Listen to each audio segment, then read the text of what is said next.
For over 2,000 years, Jesus' command to love your enemies has been taught as the ultimate moral test, a divine standard so impossibly high that most of us accept failure before we even begin.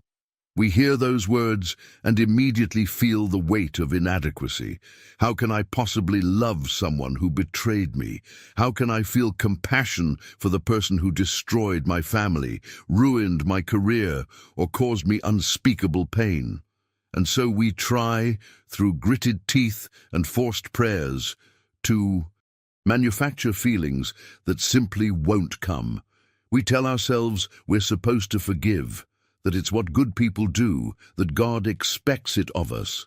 But deep down, the resentment remains, sometimes for years, sometimes for decades, eating away at our peace like acid, slowly dissolving metal.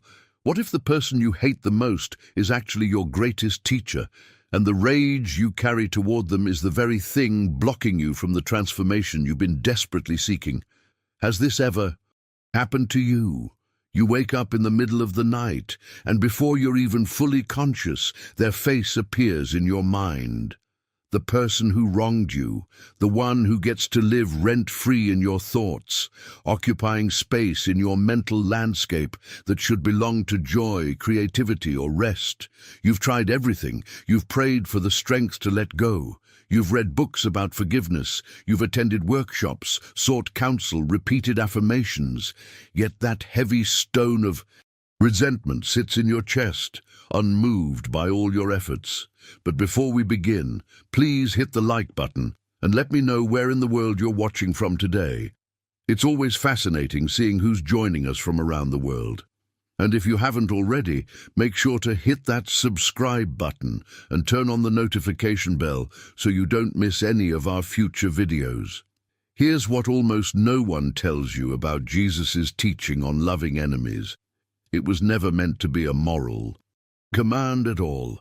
Stay with me until the end of this exploration, because what you're about to discover might completely revolutionize not just how you see that person who hurt you, but how you understand your own essential nature. What if Jesus wasn't asking you to force yourself to feel differently? What if he was pointing toward a recognition so profound that once you truly see it, loving your enemies becomes the most natural response in the world, not through moral effort, but through a fundamental shift in how you perceive reality itself? The teaching isn't about suppressing your natural reactions or pretending you feel something you don't. It's about discovering something about consciousness, about identity, about what you and your enemy actually are beneath the surface drama of human conflict. And this discovery, when it moves from intellectual understanding to lived experience, doesn't just transform your relationship with the people who've hurt you. It transforms everything about how you move through the world, how you experience yourself, and what becomes possible when you're no longer carrying that crushing weight of unresolved resentment. What truly changes inside you when you finally grasp why Jesus said these words isn't what you think. The conventional approach to this teaching has been trapping sincere seekers for centuries, and you've probably experienced this trap yourself without even realizing it. Religious tradition tells you that forgiveness is a moral obligation, something you must do because it's right, because God demands it, because your salvation might depend on it. So you stand there, facing the memory of betrayal or the presence of someone who's caused you genuine harm, and you try with everything in you to manufacture feelings of love and compassion.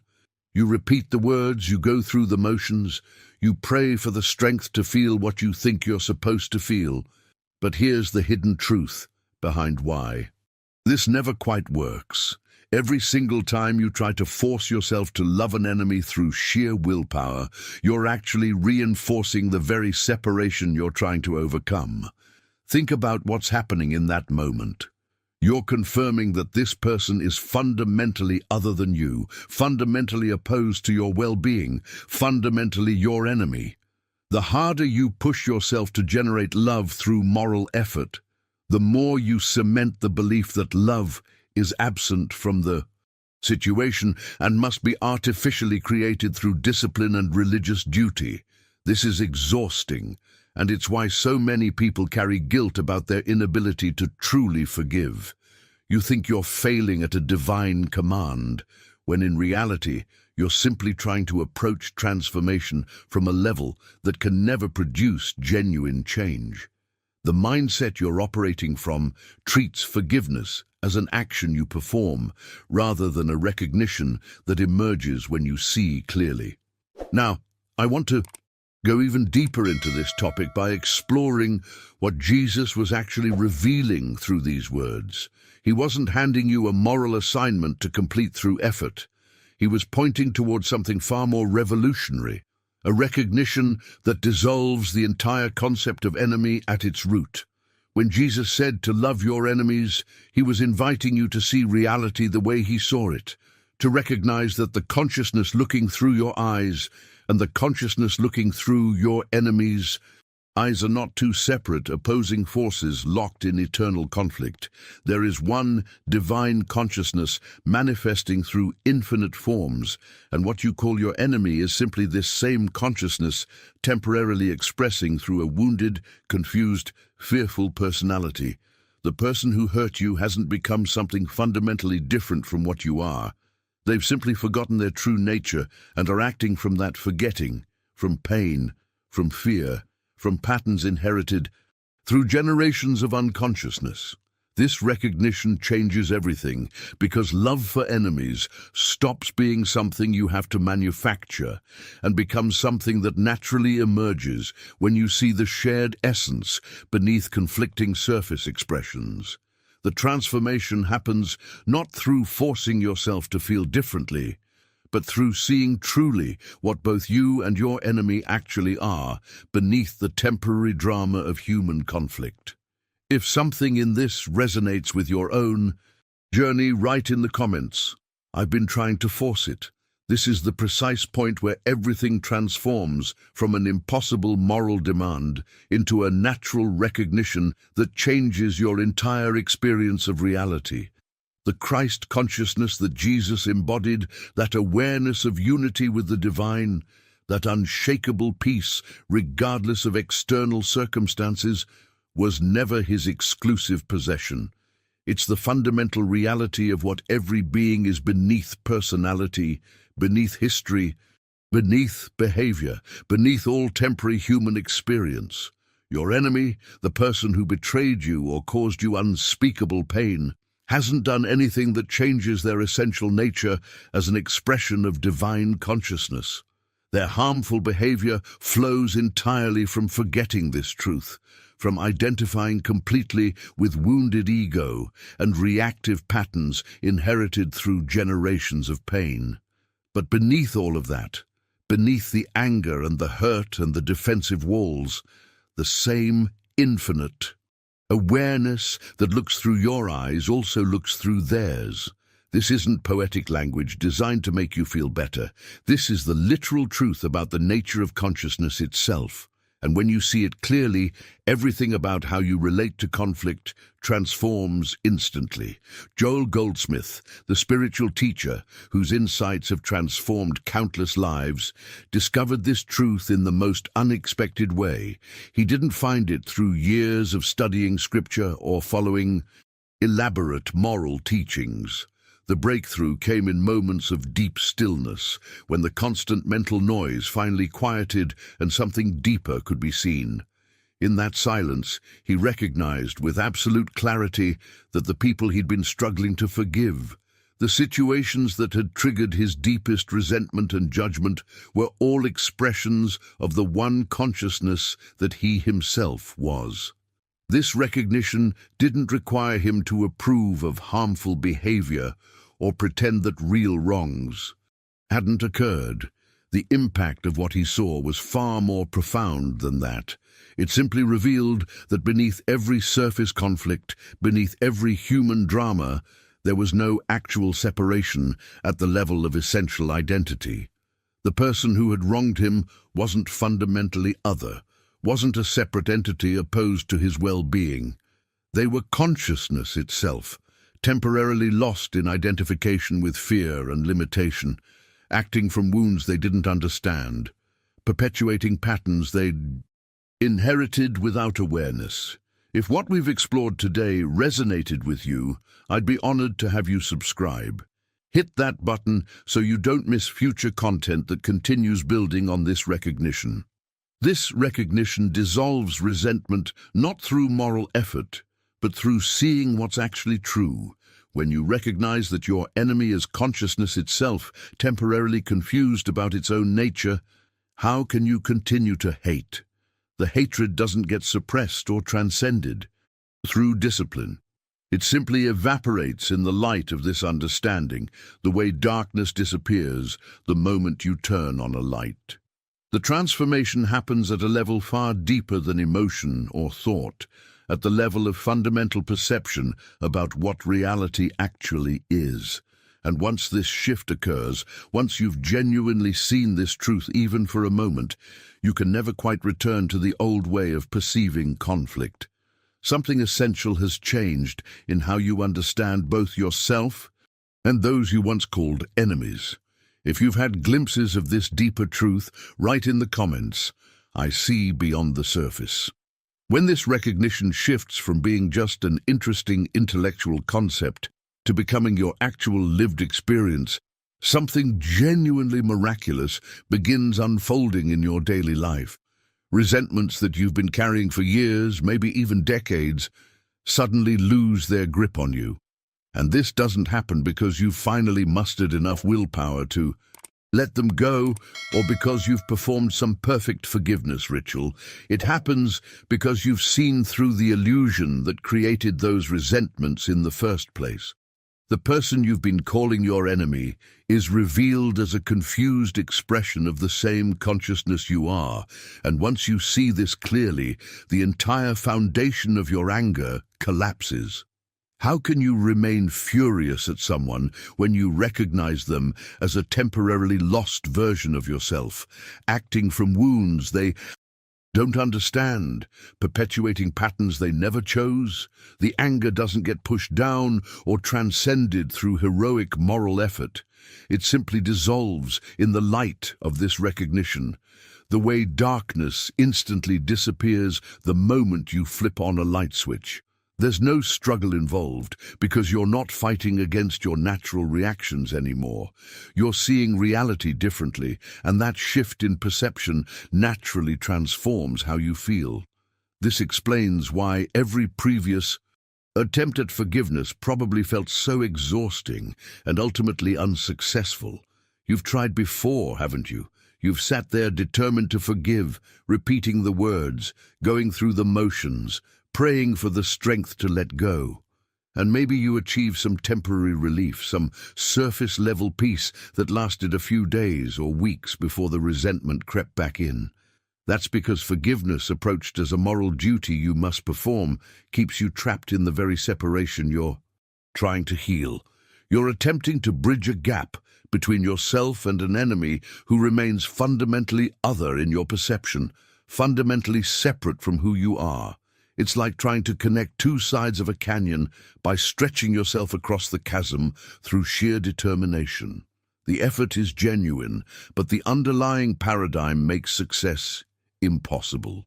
When you recognize the shared consciousness beneath conflicting personalities, forgiveness stops being something you do and becomes something that naturally emerges when you see truly. You're not pardoning someone separate from yourself anymore. You're recognizing that at the deepest level, at the level of essential being, there was never actually anyone separate to forgive in the first place. The wound was real, the behavior was real, the consequences were real, but the fundamental separation between you and your enemy was always an illusion created by identification with temporary personality rather than eternal consciousness. This distinction might seem subtle, but its impact on your inner experience is revolutionary. The burden you've been carrying doesn't require years of therapy or spiritual practice to dissolve. It requires seeing what's actually true about the nature of consciousness, and once you see it, you can't unsee it. If this understanding is beginning to shift something in you, write in the comments, "I'm ready to see differently." The practical impact of this recognition extends directly into your most challenging relationships, the ones that have been sources of pain and frustration for years. That family member who's been pushing every button you have for decades suddenly appears differently to you. You still see their behavior patterns clearly. You're not blind to the dysfunction or the cycles they keep repeating, but you also begin seeing something you couldn't see before. You see the wounded child beneath the defensive reactions, the fear driving the aggression, the divine consciousness beneath the confused personality, desperately trying to protect itself the only way it knows how. This shift in perception doesn't mean you suddenly accept abuse or maintain unhealthy boundaries. That's a crucial distinction many people miss when they first encounter these teachings. Recognizing someone's essential nature doesn't require you to tolerate harmful behavior or sacrifice your well-being. What it means is that you respond from clarity and compassion rather than from reactive anger and hurt. You can address harmful behavior, set firm boundaries, even remove yourself from toxic situations, all while not carrying the poison of resentment in your system. You're seeing the behavior as separate from essential identity, and that separation creates space for wise action rather than reactive patterns. Joel Goldsmith gave this quality a name that confuses people when they first hear it: divine indifference. The term sounds cold, doesn't it? It sounds like you're becoming detached, uncaring, emotionally numb to the suffering around you. But that's the exact opposite of what this actually describes. Divine indifference isn't about not caring. It's about discovering a profound inner stability that comes from recognizing your peace cannot be destroyed by anyone's behavior, because it's rooted in consciousness itself, not in circumstances. You care deeply about people and situations, perhaps more deeply than you ever have before, but you're not destabilized by them anymore. You can witness harm without being consumed by hatred. You can address wrongs without being overtaken by vengeance. You remain anchored in the recognition of what everyone truly is beneath their temporary expressions. And that anchoring gives you access to wisdom and compassion that reactive emotion could never produce. Think about what this means for how you move through your daily life. The colleague who undermines you at work still behaves the same way, but their actions no longer trigger that familiar spiral of anger and rumination that used to consume your evenings and weekends. The family gathering where that one relative always makes cutting remarks becomes something you can navigate with grace, because you're no longer taking their words as attacks on your essential being. You see them clearly, you respond appropriately, but you're not carrying their confusion as your burden. This is what living from recognition looks like in practical terms. It's not about becoming perfect or never feeling hurt. It's about discovering a foundation that remains stable regardless of the storm. And from that stability, entirely new responses become available to you. If you're beginning to experience this inner stability, write in the comments, "My peace is not dependent." The question that naturally arises is, how do you actually live from this recognition in the middle of ordinary life? When someone cuts you off in traffic and rage flashes through your body, when a colleague betrays your trust and every cell screams for revenge, how do you access this consciousness in those heated moments? Joel Goldsmith offered something beautifully practical that anyone can use immediately. He called it maintaining a listening attitude throughout your day. It's not complicated, and it doesn't require you to retreat to a meditation cushion for hours. When you encounter someone who triggers anger or judgment, you simply pause for just a breath and silently acknowledge this truth. The Christ that I am recognizes the Christ that you are beneath this behavior. You're not trying to manufacture warm feelings toward them or approve of their actions. You're not pretending that what they did is acceptable. You're simply recognizing the truth about their essential nature beneath the surface confusion. This subtle practice, repeated consistently in those triggering moments, gradually shifts your center of gravity from reactive personality to stable consciousness. It's like training a muscle. Each time you pause and make this recognition, you're strengthening your ability to see beyond the surface drama to what's actually true. If this resonated with you, leaving a like helps this message reach others who might be ready for this recognition. Let me share a story that illustrates just how powerful this shift can be when it moves from concept to lived experience. Sarah had been carrying rage toward her father for 30 years. The abuse she'd suffered as a child had shaped every relationship in her adult life, creating patterns of distrust and defensive walls that kept genuine intimacy at a safe distance. She'd done years of therapy, and it had helped her understand the patterns, helped her name what had happened to her, helped her see how the trauma had influenced her decisions. But the anger remained, burning in her chest like a fire that never quite went out. When Sarah first encountered these teachings about recognizing consciousness beneath personality, her initial reaction was dismissal and even anger. How dare anyone suggest she should see her abuser differently? But something beneath her resistance recognized a truth in these words that went beyond moral platitudes. She began, tentatively at first, to practice seeing her father not as the monster who had harmed her, but as a deeply wounded person whose own unhealed pain had expressed itself as abuse. This recognition didn't excuse his behavior or erase the impact of what he'd done. The wounds were real, the consequences were real, and nothing about this practice minimized that truth. But what it did do was release her from the prison of resentment she'd been living in for decades. The peace that emerged wasn't something she achieved through moral effort or positive thinking. It was what naturally arose when she saw truly, when she recognized that the person who had hurt her was consciousness itself, lost in patterns of pain inherited through generations. If you've experienced or witnessed this kind of transformation, write in the comments, "Recognition sets me free."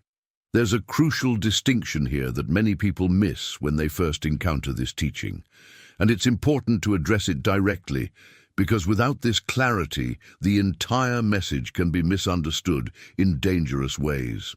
Recognizing the divine consciousness in everyone does not mean you accept abuse, maintain toxic relationships, or fail to address harmful behavior. This is not a teaching about becoming a doormat or allowing yourself to be victimized in the name of spiritual enlightenment. Jesus himself overturned tables in the temple when he witnessed exploitation. He spoke truth to power. He confronted injustice directly. Loving your enemies means seeing their essential nature clearly while responding wisely to their behavior. These two things are not in conflict. You can maintain firm boundaries with someone while recognizing their spiritual wholeness. You can remove yourself from a destructive relationship while still seeing the confused consciousness beneath the harmful actions. You can work actively to stop injustice, to protect the vulnerable, to hold people accountable for their behavior, all while seeing the humanity in those perpetrating harm. The recognition doesn't lead to passive acceptance or spiritual bypassing, where you pretend everything is fine when it clearly isn't. It leads to wise, compassionate action that addresses harm without generating more suffering through hatred and vengeance. You respond from clarity rather than from reactive emotion, and that clarity often produces far more effective action than rage ever could. When you begin consistently living from this recognition, something remarkable starts happening in the world around you that extends far beyond your personal transformation. People feel something different in your presence, even when they can't articulate exactly what has changed. Your refusal to participate in Cycles of judgment and retaliation create space for others to step out of those patterns too. It's as if you're holding open a doorway that others didn't even know existed. You become a presence that silently reminds people of their own essential nature, not through preaching or trying to convince them of anything, but simply through the quality of awareness you're maintaining. This isn't about trying to change people or fix them, which would just be another form of judgment suggesting they're broken and need your help. It's about maintaining awareness of what they truly are beneath their confusion, and that awareness itself creates an atmosphere where their highest qualities can naturally emerge. You're no longer feeding the drama of separation with your reactions. You're not adding fuel to the fire of conflict. You're anchoring something deeper in every interaction, a stability and peace that others can feel, even if they don't understand its source. The impact ripples outward in ways you'll never fully see or measure, touching lives in the hidden corners where genuine transformation happens. If you've noticed this shift in how people respond to your presence, write in the comments, "Others feel the difference." The ultimate transformation that occurs when you truly grasp this teaching isn't what most people expect. It's not that you become better at loving enemies or develop some superhuman capacity for forgiveness. The real shift is far more profound than that. You stop having enemies altogether. Not because everyone around you suddenly starts treating you well, or because conflict magically disappears from your life, but because you've seen through the fundamental illusion that anyone could be opposed to you at the level of essential being. Conflicts still arise in your experience. Disagreements happen, harmful behavior occurs, people still act from confusion and pain, but you're no longer relating to them as enemies, as fundamentally other, as threats to your existence. You're seeing confused expressions of consciousness, wounded personalities acting from pain and fear they don't fully understand, temporary forgetting of essential nature that shows up as harmful behavior. This shift doesn't make you naive or vulnerable to manipulation. It actually makes you more clear, more compassionate, and genuinely free from the suffering that comes from carrying hatred and judgment like heavy stones in your backpack. You can see harmful patterns more clearly because you're not blinded by reactive emotion. You can respond more effectively because you're acting from wisdom rather than from the need to defend a threatened ego. What Jesus was offering in this teaching wasn't a moral burden to carry or an impossible standard designed to make you feel inadequate.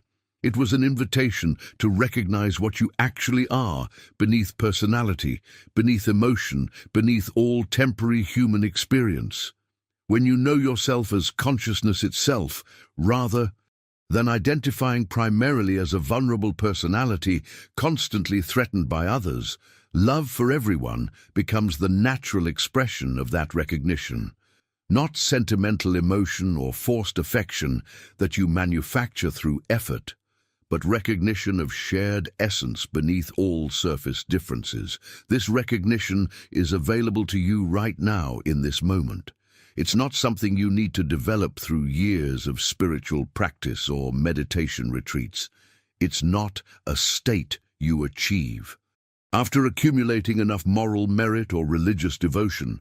It's what's already true about you, simply waiting for your awareness to discover it. The Christ consciousness that Jesus embodied, that capacity to love enemies, isn't his exclusive possession locked away in ancient history. It's your fundamental nature right now, and every single person who has ever harmed you or opposed you is that same consciousness temporarily lost in confusion. When you see this clearly, when this recognition becomes your lived reality rather than just an interesting idea, the entire landscape of human relationship transforms before your eyes.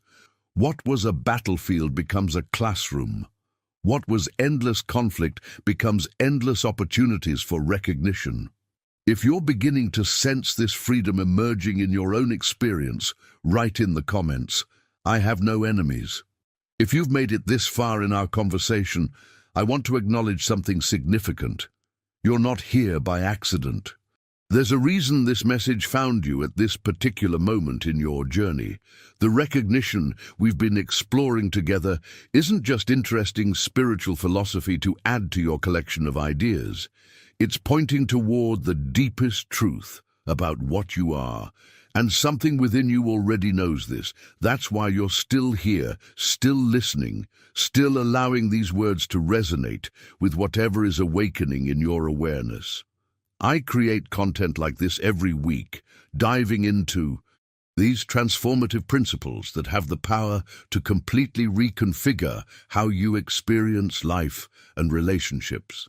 If what we've explored today resonated with you, if something shifted in your understanding, I'd be honored to have you join this community of people who are waking up to their true nature. Hit that subscribe button so you don't miss future explorations that continue building on what we've discovered together today. And here's how I'll know you made it all the way through. Write in the comments, "This message found me." When I see that, I'll know you received what was meant for you in this moment. Your comment also helps this video reach others who might be ready for this recognition, creating ripples that extend far beyond what we can see. If you found value in this perspective, leaving a like helps tremendously. It's a simple way of saying this matters, and it ensures that others who need to hear this will find their way here exactly when they're ready.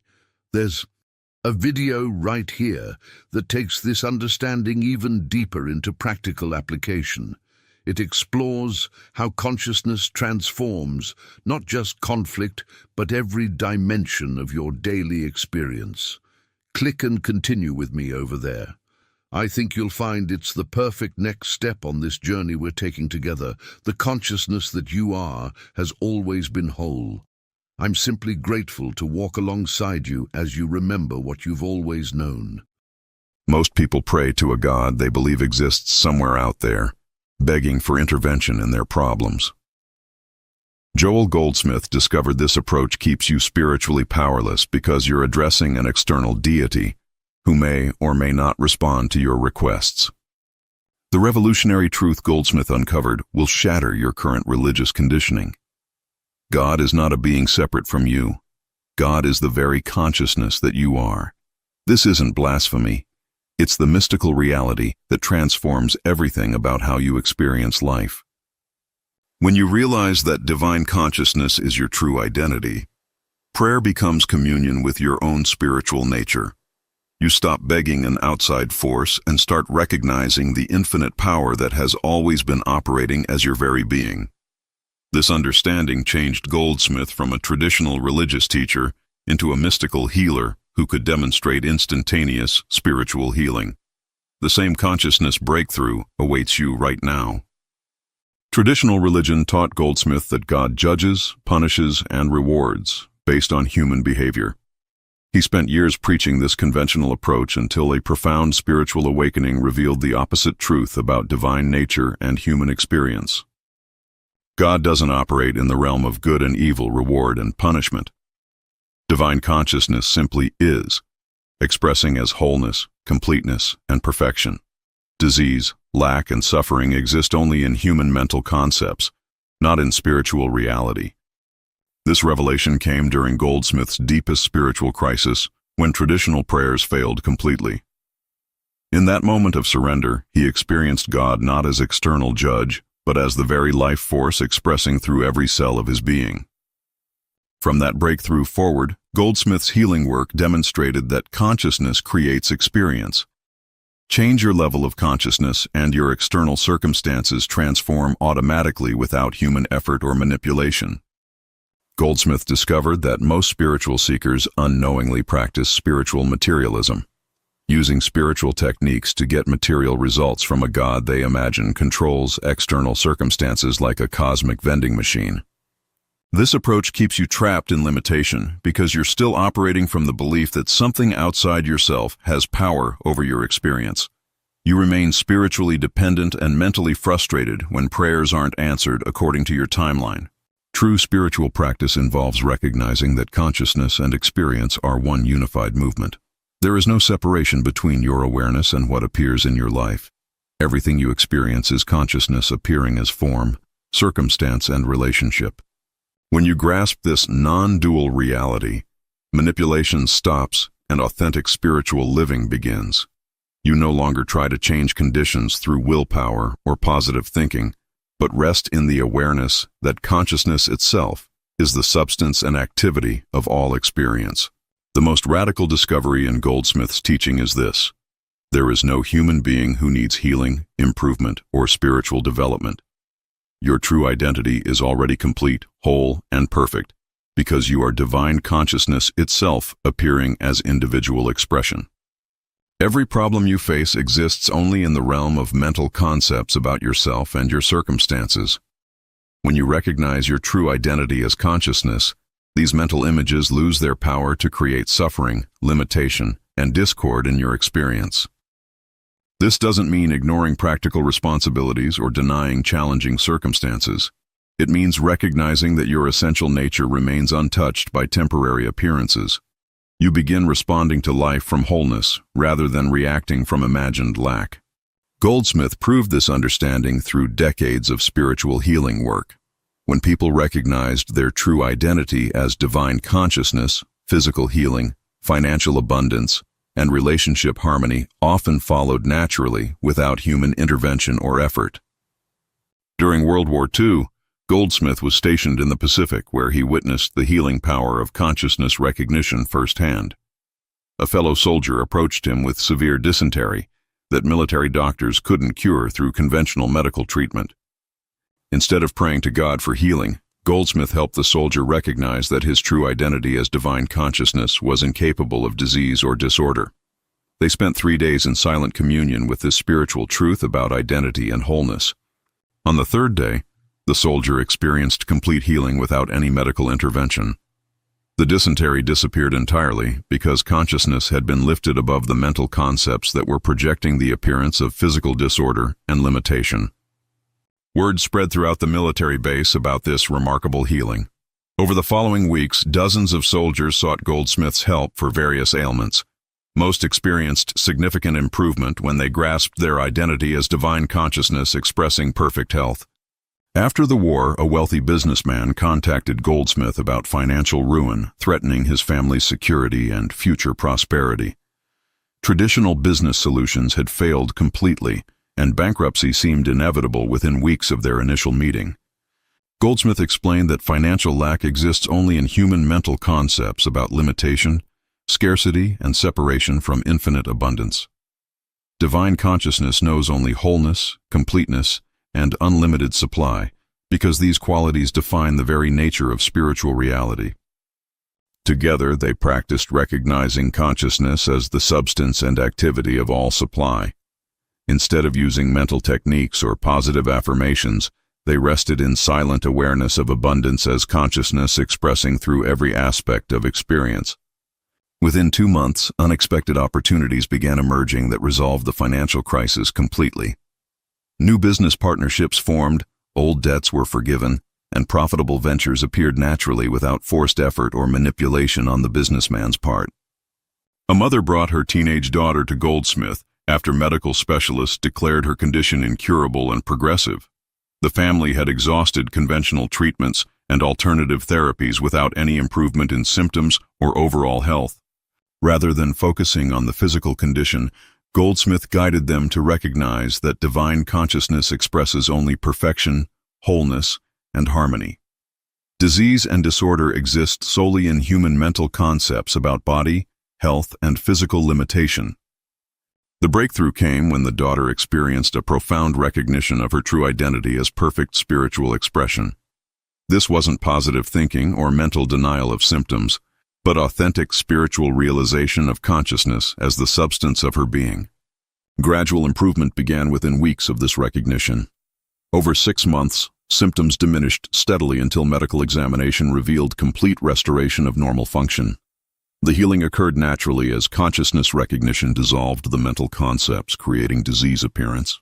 These transformation stories reveal the practical power of consciousness recognition in everyday human experience. When you stop seeking healing from outside sources and recognize wholeness as your true identity, apparent problems lose their power to create suffering and limitation. Goldsmith's approach differs from positive thinking, visualization, or mental manipulation techniques. You're not trying to change circumstances through mental effort, but recognizing that consciousness and experience are unified spiritual movement, expressing perfect harmony. This understanding requires patience and consistent practice because lifetime conditioning has programmed human thinking to believe in separation, limitation, and external causation. Spiritual awakening is a gradual process of recognition rather than sudden magical transformation. If these transformation stories inspire you, like this video to help others find these teachings, subscribe for more Joel Goldsmith wisdom, and comment. What healing journey resonated most with you? Beyond recognition of your true identity, Goldsmith taught practical techniques for maintaining consciousness awareness throughout daily activities. The most powerful practice he discovered was what he called spiritual listening, silent receptivity to divine guidance rather than mental planning. Instead of beginning each day with personal goals and mental strategies, spend 15 minutes in complete silence, allowing consciousness to reveal its own perfect activity.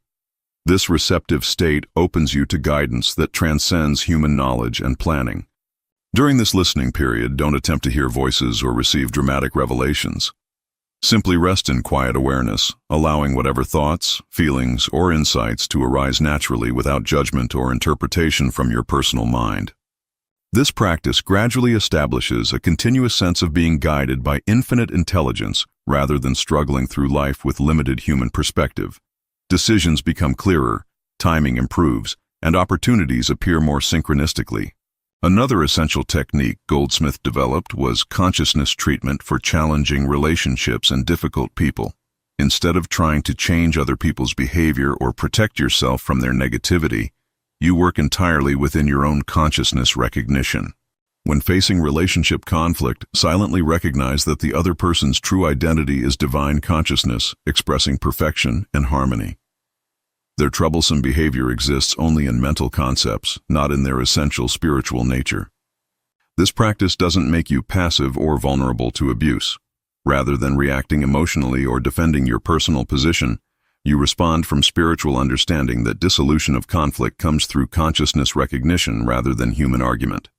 Many students report that difficult relationships transform naturally when they consistently practice seeing others as consciousness rather than problematic personalities. Harmony emerges without confrontation or manipulation because consciousness recognizes itself as the essence of every individual. For abundance and supply concerns, Goldsmith taught consciousness recognition rather than mental techniques or positive affirmations about money and material possessions. Abundance isn't something you attract or create through spiritual manipulation of external circumstances. Divine consciousness is infinite supply itself, expressing through every aspect of your experience, including finances, resources, opportunities, and material needs. Lack exists only in mental concepts about limitation and separation from this infinite abundance. Practice recognizing consciousness as the substance and activity of all supply in your experience. This means acknowledging abundance not as something you need to acquire, but as the very nature of consciousness expressing through your daily needs and activities. Students often discover that supply appears more naturally when they stop trying to demonstrate abundance and simply rest in recognition of consciousness as unlimited supply. Opportunities, resources, and financial solutions emerge without forced effort or anxiety about material security.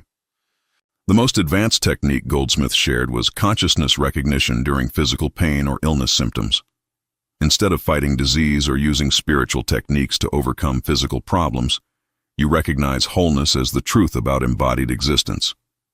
Physical healing occurs naturally when consciousness is recognized as the substance and activity of bodily experience. Disease symptoms exist in mental concepts about body, aging, heredity, and physical vulnerability, not in consciousness expressing as perfect embodiment. This approach requires great patience and spiritual maturity, because human conditioning strongly believes in physical causation and medical necessity. Consciousness healing works gradually, as mental concepts about limitation dissolve through consistent recognition of spiritual wholeness. Many students experience significant health improvements through this practice, though Goldsmith always emphasized that consciousness recognition supplements rather than replaces appropriate medical care when needed for immediate physical safety and comfort. Despite these powerful techniques, most students encounter significant obstacles when applying consciousness recognition to deeply rooted problems and lifelong patterns of limitation, fear, and suffering that resist spiritual understanding and healing approaches. The greatest challenge is mental resistance to accepting your true identity as divine consciousness. Human conditioning insists on personal identity, individual problems, and external causation. Your mind will generate countless arguments against spiritual truth. Another common obstacle is expecting immediate results from consciousness recognition. Spiritual awakening is usually gradual, requiring consistent practice over months or years as lifetime conditioning slowly dissolves through repeated recognition of truth about identity and experience. Many students become discouraged when old patterns resurface after initial breakthrough experiences. This is normal spiritual development, not failure. Each recognition of consciousness deepens understanding and weakens the hold of limiting mental concepts over your experience. When consciousness recognition seems ineffective, Goldsmith recommended examining your motivation for spiritual practice. Are you using spiritual techniques to improve your human experience, or genuinely seeking recognition of your true identity as divine consciousness itself? Spiritual materialism, using consciousness techniques to get better human circumstances, keeps you trapped in the very dualistic thinking that creates problems. True spiritual practice involves surrendering personal goals for the sake of consciousness recognition, regardless of external results. This doesn't mean becoming passive about practical responsibilities or ignoring legitimate human needs. It means approaching life's challenges from recognition of wholeness rather than reacting from concepts of personal inadequacy, limitation, or separation from supply and guidance. The shift from spiritual materialism to authentic recognition is subtle, but transformative. When you stop trying to use consciousness and instead recognize consciousness as your true identity, genuine spiritual living begins naturally, without effort or manipulation. Physical healing challenges often persist despite sincere consciousness recognition, because deep-rooted beliefs about heredity, aging, and physical vulnerability continue operating beneath conscious awareness, creating continued experience of limitation and disorder. Goldsmith discovered that emotional healing frequently requires addressing ancestral patterns and family conditioning that created fundamental beliefs about identity, worthiness, and life possibilities. These inherited mental concepts influence experience even when consciously rejected or spiritually understood.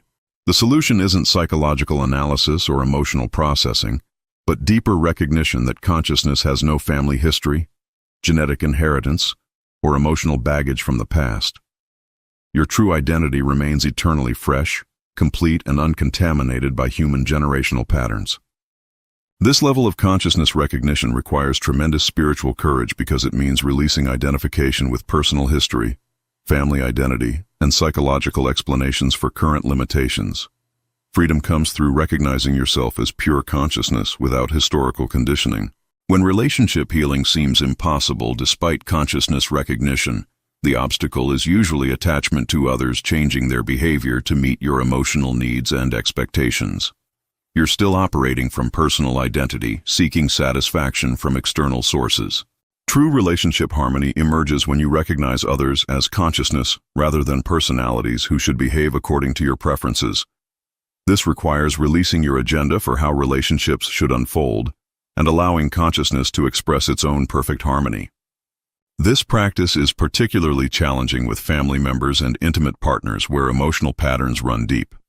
Recognition of consciousness doesn't eliminate appropriate boundaries or healthy relationship standards, but shifts your motivation from personal need to spiritual recognition. If these challenge-breaking techniques speak to your heart, like to support this content, subscribe for advanced spiritual practices, and comment. Which obstacle are you ready to transform now?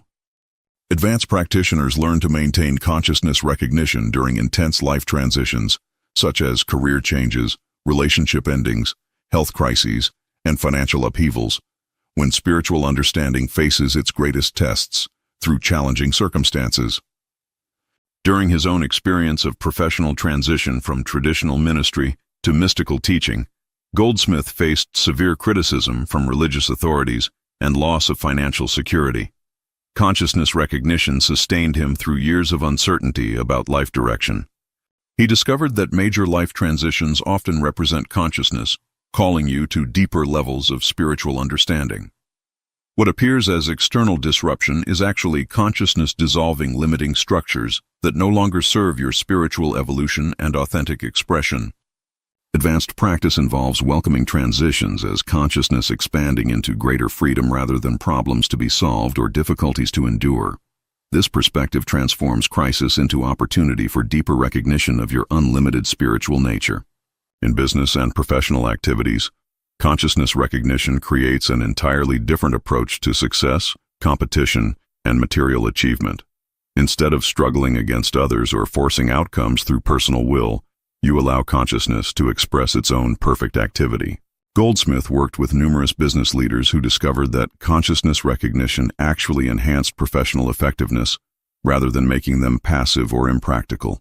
Intuitive guidance improved decision-making, and authentic leadership emerged naturally from spiritual understanding. This doesn't mean avoiding practical skills or professional development, but approaching career activities from consciousness rather than personal ambition or fear of failure. Work becomes an expression of consciousness rather than a source of identity or security. Students often report that professional opportunities expand naturally when they stop trying to manipulate career outcomes and trust consciousness to express its perfect activity through their skills, talents, and service to others. Parenting from consciousness recognition transforms family relationships by recognizing children as complete spiritual beings rather than incomplete humans requiring improvement, correction, or constant guidance from adult authority figures who know better about life direction. This approach doesn't eliminate appropriate discipline or practical guidance, but shifts the foundation from control-based parenting to recognition-based relationship. You respond to children from their wholeness rather than reacting to behavioral problems or developmental concerns. Goldsmith emphasized that children are often naturally closer to consciousness recognition than adults because they haven't yet accumulated layers of mental conditioning about limitation, separation, and personal inadequacy that complicate spiritual understanding and authentic expression. Many parents discover that behavioral problems resolve naturally when they consistently recognize their children's true identity as divine consciousness, rather than trying to fix personality issues or force better behavior through reward and punishment systems. Aging and physical decline become opportunities for deeper consciousness recognition rather than inevitable deterioration to fear and resist. Goldsmith maintained vitality and mental clarity well into his 70s through consistent recognition of consciousness as timeless, ageless essence. The mental concepts that create aging experience include beliefs about physical decline, reduced capacity, approaching death, and loss of relevance as life progresses. These concepts exist in human thinking, not in consciousness, which remains eternally fresh and unlimited. This doesn't mean denying the practical realities of physical changes or avoiding appropriate health care, but recognizing that your essential identity remains unaffected by temporal changes in bodily appearance and physical capacity. Students often report increased energy and improved health when they stop identifying with aging concepts and consistently recognize consciousness as the ageless substance of their being. Physical improvements often follow naturally without forced effort to reverse aging process. Death loses its terror when understood as the dissolution of mental concepts, rather than the ending of consciousness. Goldsmith's final years demonstrated complete peace about transitional processes because he recognized consciousness as eternal, indestructible spiritual reality. This understanding transforms grief and loss by recognizing that consciousness cannot be destroyed or separated. What appears as death is simply the release of limiting concepts that temporarily obscured recognition of eternal spiritual identity. Fear of death creates much human suffering and drives desperate attempts to extend physical life or achieve immortality through material means. Recognition of consciousness as your true identity resolves death anxiety naturally without denial or spiritual bypassing. Many students report profound peace about mortality questions when they deeply recognize consciousness as their essential nature. This recognition doesn't eliminate natural sadness about loss, but removes the terror that often accompanies thoughts about physical death. Global challenges such as war, environmental destruction, and social injustice appear differently from consciousness recognition. Instead of feeling overwhelmed by world problems or politically divided about solutions, you recognize consciousness as the only true power operating. This doesn't create passive indifference to human suffering or social responsibility, but establishes spiritual foundation for effective action. When you respond to global challenges from consciousness rather than personal outrage or political ideology, your contribution becomes more unified and healing. Goldsmith taught that consciousness recognition by even small numbers of people creates invisible spiritual influence that contributes to planetary harmony and peace. Individual spiritual understanding has collective impact beyond immediate personal circles.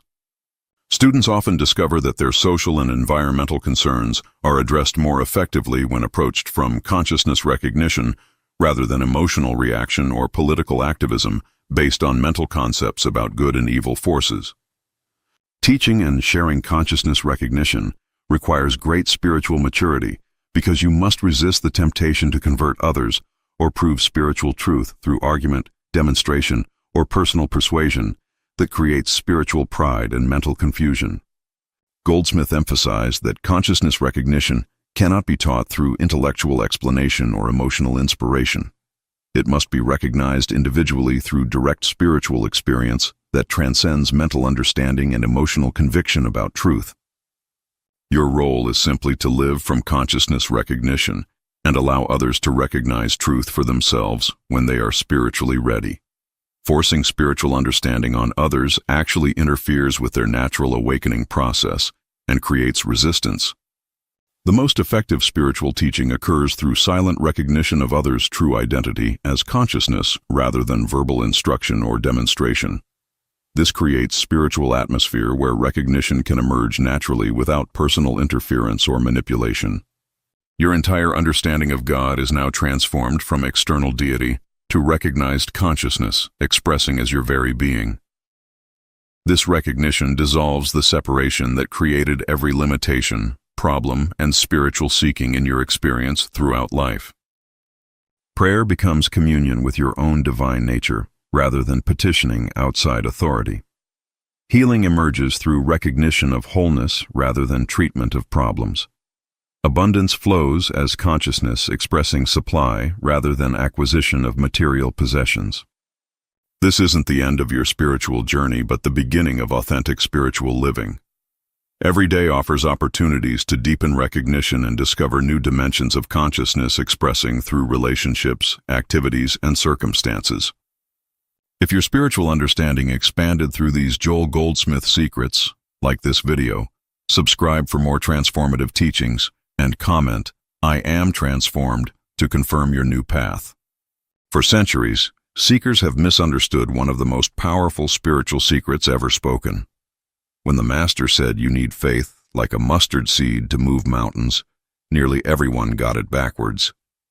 They thought it meant having a tiny bit of faith that grows bigger.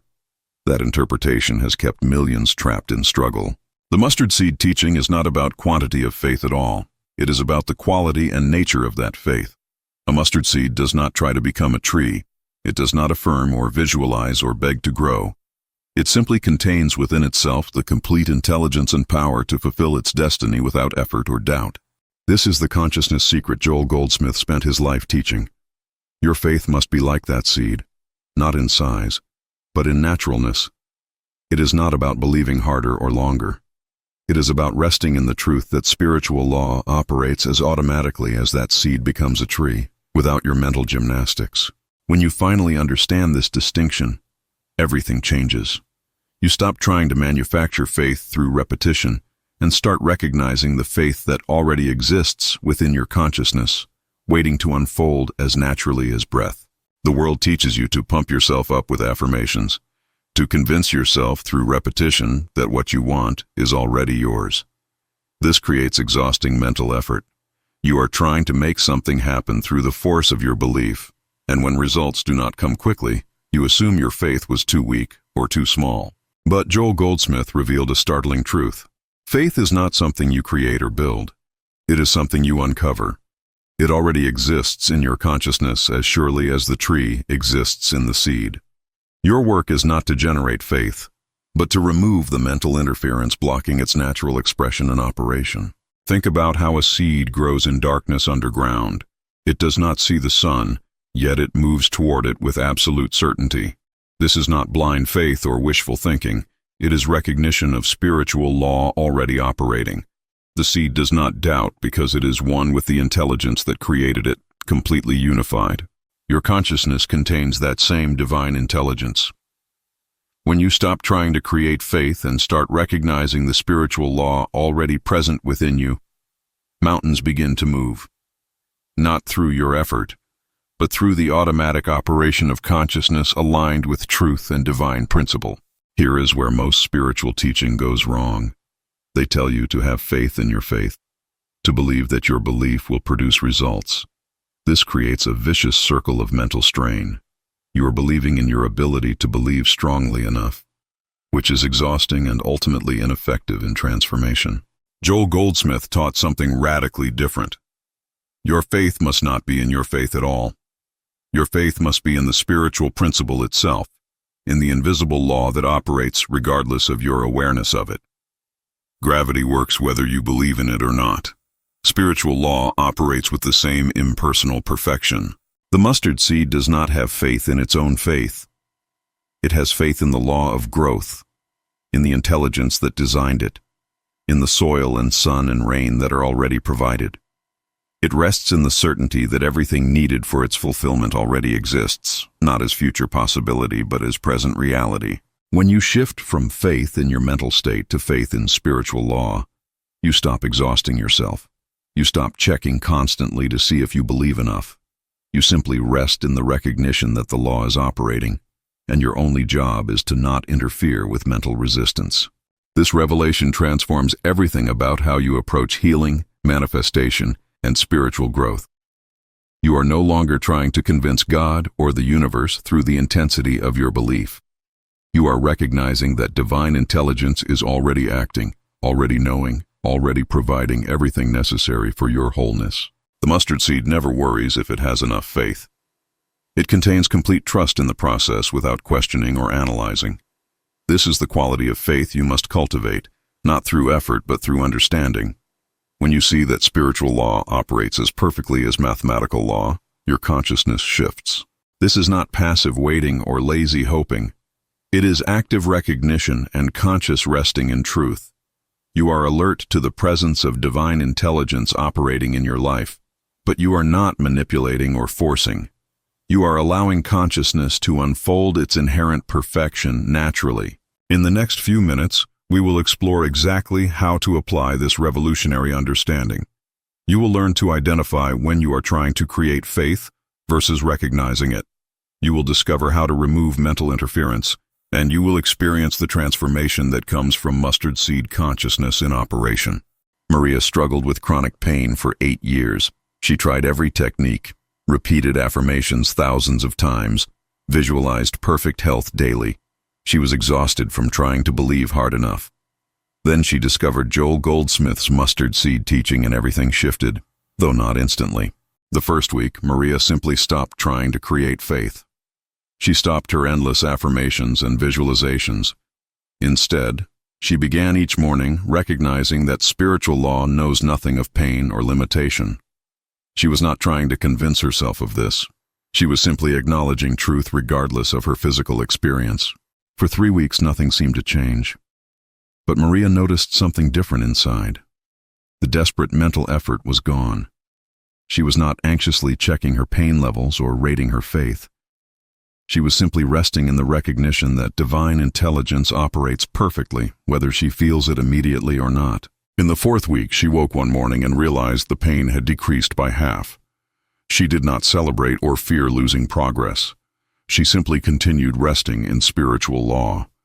Over 3 months, the pain dissolved completely, not through her mental gymnastics, but through non-interference with consciousness already operating toward wholeness. David faced financial collapse after his business failed. Everyone told him to affirm abundance, to visualize money flowing, to have faith he would be rescued. He tried desperately, but his faith felt hollow because circumstances screamed the opposite. The harder he tried to believe, the more exhausted he became mentally. When David learned the true mustard seed principle, he made a radical shift. He stopped trying to manufacture feelings of abundance or convince himself money was coming. Instead, he began recognizing that spiritual intelligence governs supply as perfectly as it governs the seasons, and this recognition required no emotional proof. The practice felt strange at first. When bills arrived, instead of panicking or forcing positive thoughts, David would simply acknowledge that divine law knows nothing of lack or insufficiency. He was not denying the bills existed. He was refusing to accept them as the final truth of his being. Over 6 months, unexpected opportunities appeared, not through magic, but through David's consciousness becoming receptive rather than desperate. A former colleague offered partnership in a new venture. Clients from years past suddenly returned. The shift happened because David stopped interfering with spiritual intelligence operating through his consciousness naturally. Jennifer wanted to heal her damaged relationship with her daughter. They had not spoken in 2 years after bitter conflicts. She prayed constantly, visualized reunion, tried to have faith they would reconcile. But nothing changed because her faith was really fear disguised as hope, forcing outcomes. Joel Goldsmith's teaching showed Jennifer her mistake. She was trying to use faith as a tool to manipulate circumstances and force healing. Real mustard seed faith meant recognizing that love is the nature of spiritual consciousness, operating whether the outer picture shows it or not, beyond her control. Jennifer stopped her mental campaigns to create reconciliation. Instead, she began each day recognizing that divine love governs all relationships, that spiritual law knows only wholeness and unity. She sent no manipulative texts or forced contact. She simply rested in truth, operating beyond her limited vision of how healing should appear. 8 months later, her daughter called unexpectedly. The conversation was tentative but genuine. Over a year, they slowly rebuilt trust. Jennifer understood this happened not because her faith produced results, but because her non-interference allowed consciousness to operate naturally. The healing was already happening invisibly before any outer change appeared. These stories reveal the pattern. Transformation happens not through intensity of belief, but through recognition of spiritual law already operating. Maria, David, and Jennifer each stopped exhausting themselves, trying to create enough faith. They shifted to resting in the automatic operation of divine intelligence, like the seed rests in growth law. This is not instant magic or overnight miracles. Notice the time frames: weeks, months, even a year. True spiritual consciousness unfolds according to its own intelligence, not your anxious timeline. Your job is not to speed it up through mental effort, but to stop slowing it down through interference and resistance. The mustard seed does not grow faster when you dig it up daily to check progress. Your healing, supply, and relationships do not accelerate when you constantly measure your faith level or doubt the process. You must learn the art of recognition without manipulation, of trust without control, of faith as resting rather than striving. If these transformation stories inspire you to understand faith differently, like this video to help others discover this revolutionary teaching, subscribe for more Joel Goldsmith wisdom, and comment which story resonated most deeply with your own spiritual journey today. Beyond the basic mustard seed principle, Joel Goldsmith taught specific techniques to help you shift from manufactured faith to recognized truth. The first technique is what he called spiritual awareness rather than mental treatment. You stop trying to change conditions and start recognizing what is already spiritually true, regardless of appearances or feelings. When you face a challenge, your habit is to immediately begin mental work to fix it. You pray for change, affirm the opposite, visualize solutions. This entire approach assumes something is wrong that your mind must correct. But mustard seed consciousness recognizes that spiritual reality is already perfect, complete, and operating according to divine law. Here is the practice. When confronting any problem, pause before rushing into mental treatment. Ask yourself not what you need to believe or visualize, but what is already spiritually true about this situation. If it is illness, the spiritual truth is that divine life is the only life, incapable of disease or deterioration. You are not trying to make this true through faith. You are recognizing it is already true, operating invisibly beneath the visible condition. Your awareness of this truth does not cause healing. Your awareness allows healing that is already happening in consciousness to manifest outwardly, without your mental interference blocking the natural flow. The second complementary technique is what Joel called the practice of not outlining. This is crucial because most people sabotage their own spiritual unfoldment by demanding specific outcomes. You pray for healing but specify exactly how and when it should appear. You ask for supply but insist it come through particular channels. The mustard seed does not tell the universe it wants to be exactly 4 feet tall by next Tuesday. It contains the intelligence to fulfill its nature, and it trusts the process completely. When you outline specific results, you are operating from limited human perception, blocking infinite intelligence from working in ways beyond your imagination. Practice releasing all pictures of how your good should appear. If you need healing, recognize spiritual wholeness without demanding the symptoms disappear by Friday. If you need supply, acknowledge divine abundance without insisting your employer give you a raise. Let spiritual law operate according to its own perfect intelligence. This feels risky to the human mind. You fear that without specific demands, nothing will happen. But the opposite is true. When you stop limiting infinite intelligence with your tiny mental pictures, consciousness is free to manifest your good in ways far exceeding anything you could have outlined or forced. The third technique is daily recognition practice that Joel called treatment in the absolute. You set aside time not to pray for things or people, but simply to recognize spiritual truth for its own sake. This builds consciousness that operates automatically, like breathing, without constant effort or checking results. Spend 10 minutes each morning recognizing truth regardless of circumstances. Divine intelligence is the only power. Spiritual law governs all. Life is eternal and whole. You are not trying to make these statements produce results. You are training consciousness to rest naturally in truth the way a seed rests in soil. This practice seems to have no immediate practical application. You are not focusing on your specific problems or needs, but this is exactly why it works. You are building a consciousness of truth that operates beneath all circumstances, creating a foundation from which solutions emerge naturally rather than through desperate mental effort. Over weeks and months, you notice something profound. Problems that would have triggered panic and frantic prayers now barely disturb you. Not because you have become passive, but because your consciousness rests in something deeper than circumstances. You are living from mustard seed faith that operates automatically, requiring less and less conscious effort. The fourth technique Joel taught is instantaneous recognition in the midst of crisis. When fear or doubt strikes suddenly, you do not need a 30-minute meditation to remember truth. You have trained consciousness to snap immediately into recognition of spiritual law operating, regardless of the alarming appearance demanding your attention. Someone calls with devastating news. Your first response is not panic or prayer for intervention. It is instant recognition. Divine intelligence is operating perfectly right now. This does not deny the problem exists in appearance. It refuses to accept appearance as the final truth overriding spiritual law. This becomes second nature with practice. Like a musician who no longer thinks about finger placement, you begin recognizing spiritual truth automatically in every situation. Your consciousness shifts from reactive fear to responsive trust. Not trust in outcomes matching your desires, but trust in spiritual law operating according to divine intelligence. These 4 techniques work together. Daily recognition builds consciousness.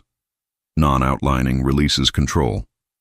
Spiritual awareness shifts focus from fixing to recognizing. Instant recognition handles crises.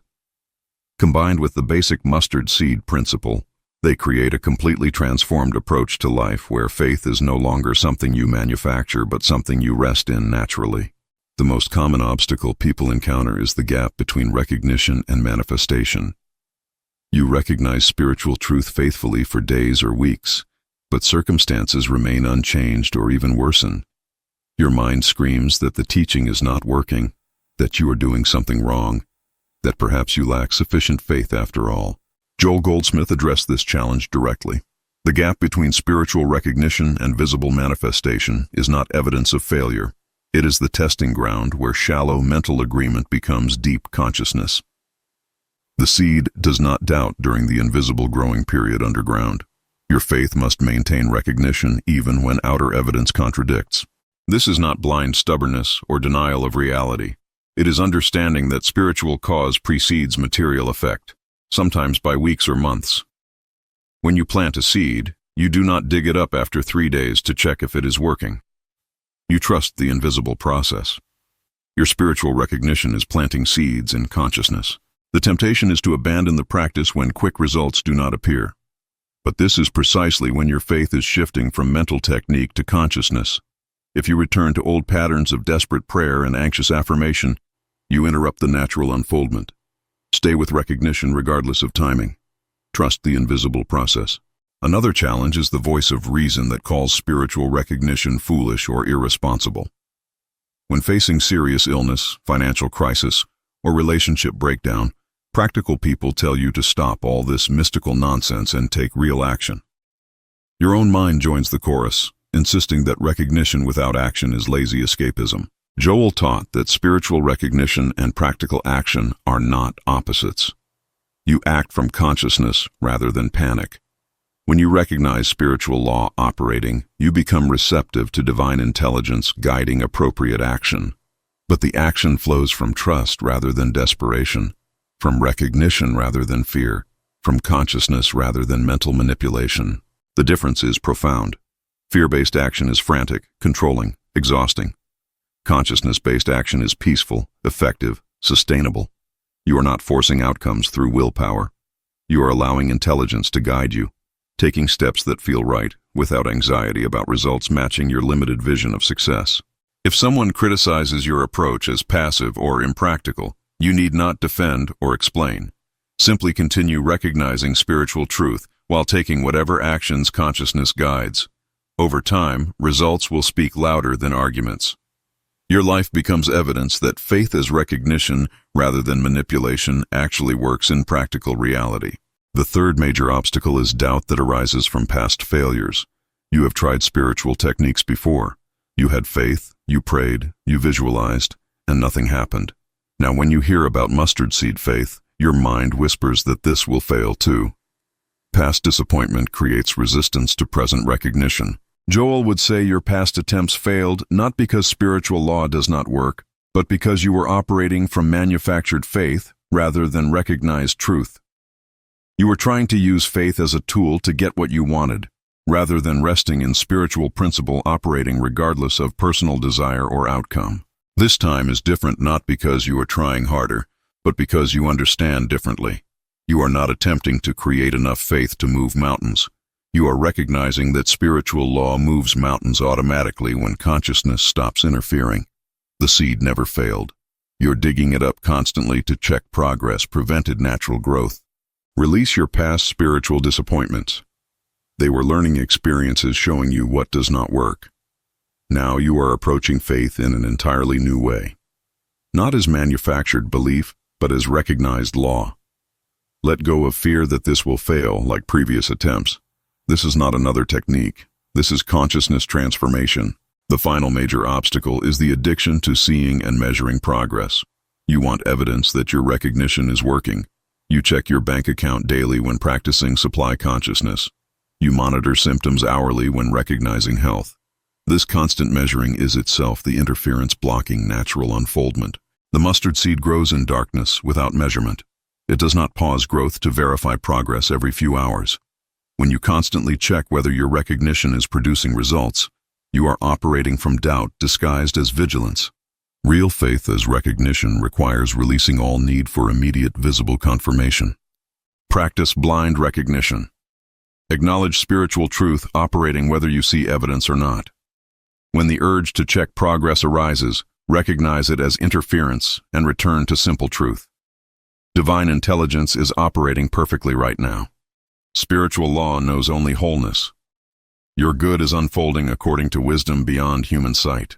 If these obstacle-breaking techniques speak to your heart and show you why faith has not worked before, like to support this transformative content, subscribe for advanced Joel Goldsmith teachings, and comment which obstacle you are ready to release right now. Advanced integration means applying mustard seed consciousness to every area of life simultaneously, not just your current crisis.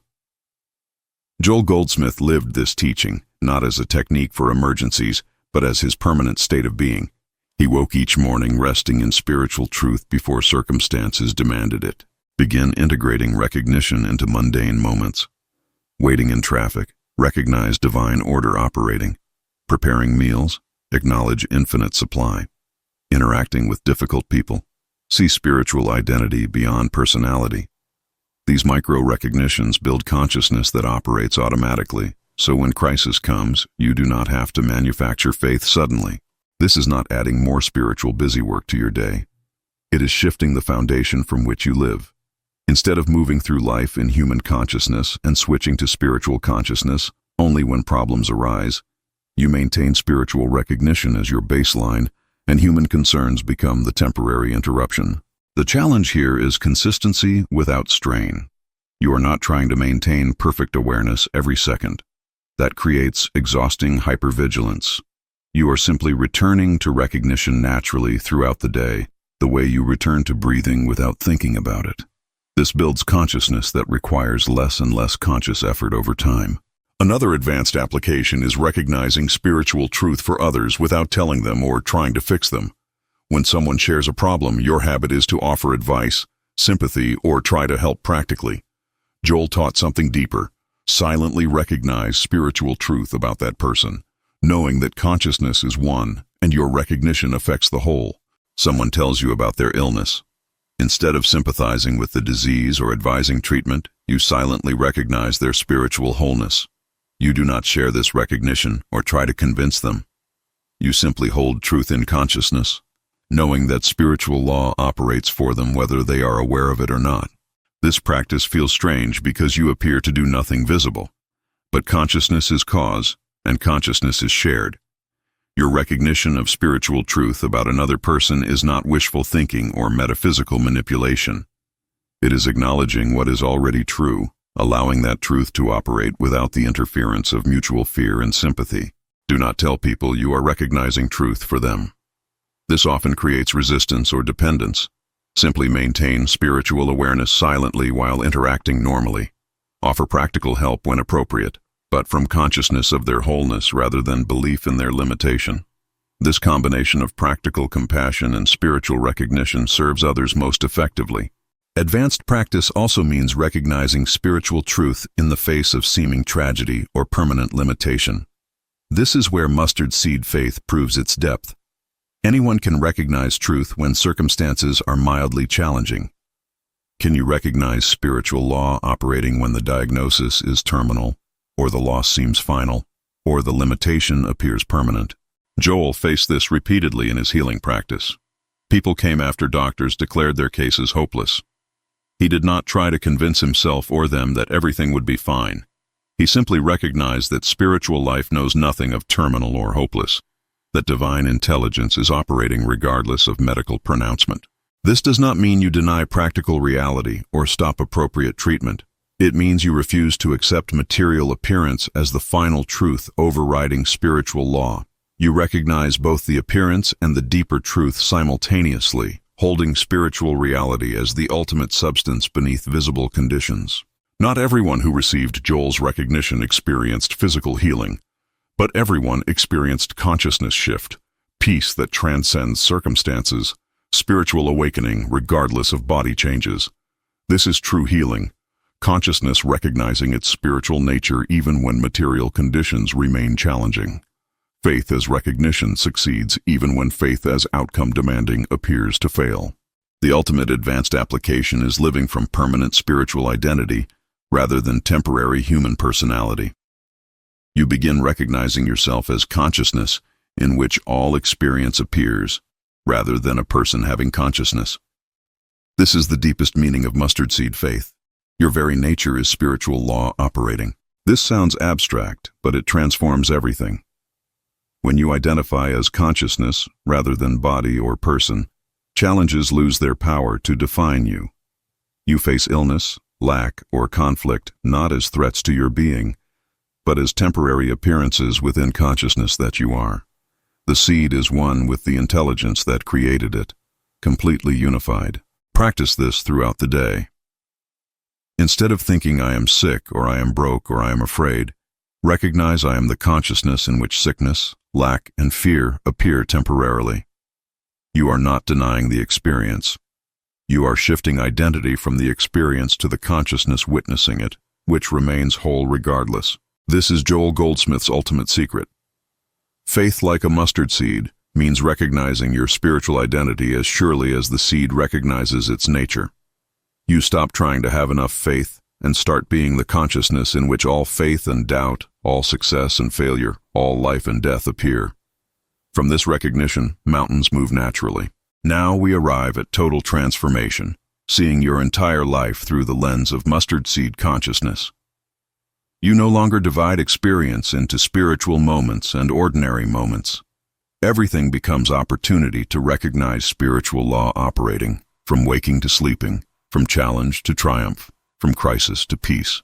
Your morning coffee is not just caffeine intake.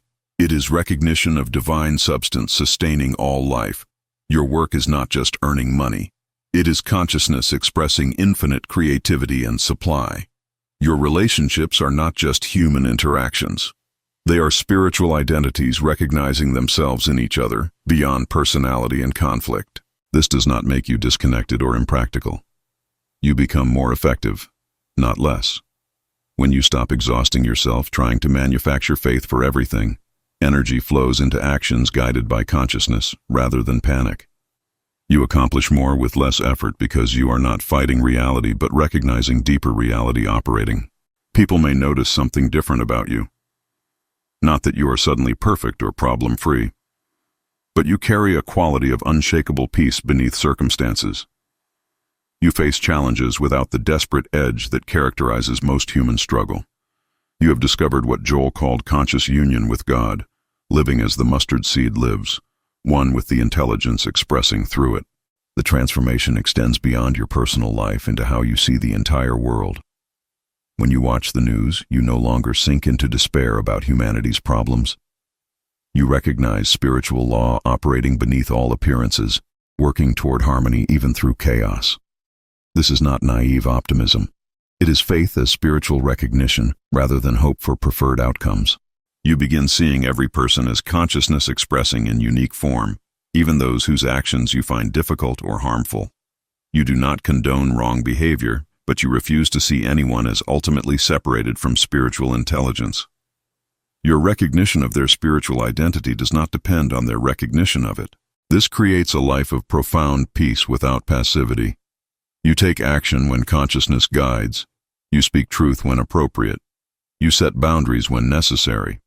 But underneath all activity, you rest in the recognition that spiritual law is operating perfectly, that divine intelligence is unfolding according to wisdom you cannot fully see. Your transformation becomes silent testimony to others. You do not preach or explain unless asked. You simply live from mustard seed consciousness, and others notice the difference. Some ask about your peace. Others criticize your strange faith. All responses are fine. You are not trying to convert anyone. You are simply being the seed that grows naturally. As transformation deepens, you realize the teaching was never about moving physical mountains. The mountains that move are the mountains of consciousness, fear, doubt, limitation, separation, unworthiness. These inner mountains that have blocked your experience of wholeness dissolve in the presence of spiritual recognition operating naturally. You look back at where you began, exhausted from trying to create enough faith to change circumstances. Now you rest in recognition that spiritual law operates regardless of your awareness or effort. This is not laziness. It is the hardest and most subtle work, getting yourself and your mental manipulation out of the way. The paradox is complete. You have more faith now not because you tried harder to believe, but because you stopped trying altogether. You discovered that faith like a mustard seed means being what you are spiritually, rather than trying to have what you lack humanly. The seed does not try to be a tree. It simply is what it is, naturally. Joel Goldsmith spent decades teaching this single principle in countless variations. Now you understand why he never tired of pointing to this truth. It is not just another spiritual technique. It is the revelation that consciousness itself is the substance of all form, and recognizing this dissolves the entire struggle of human existence. You are not the same person who began this teaching. You cannot be. You have discovered that everything you sought through faith was already present in consciousness, waiting for recognition rather than creation. The healing, supply, peace, love, and wholeness you pursued were never absent, only unrecognized. This is the final secret Joel wanted you to know. You are the mustard seed, not your personality, not your body, not your circumstances. The consciousness reading these words right now is spiritual intelligence itself, containing everything needed for its complete expression. Your only work is removing the interference of manufactured faith and resting in recognition. Go forward living from this consciousness. When challenges arise, remember you are not a person trying to have enough faith to move mountains. You are consciousness itself, and mountains move naturally when you stop interfering with mental gymnastics. Recognize, rest, and watch spiritual law operate according to its own perfect intelligence. If your understanding of faith has been completely transformed by these Joel Goldsmith revelations, like this video to help others discover this life-changing truth. Subscribe for more teachings that shift consciousness, and comment, "I am the mustard seed," to claim your spiritual identity.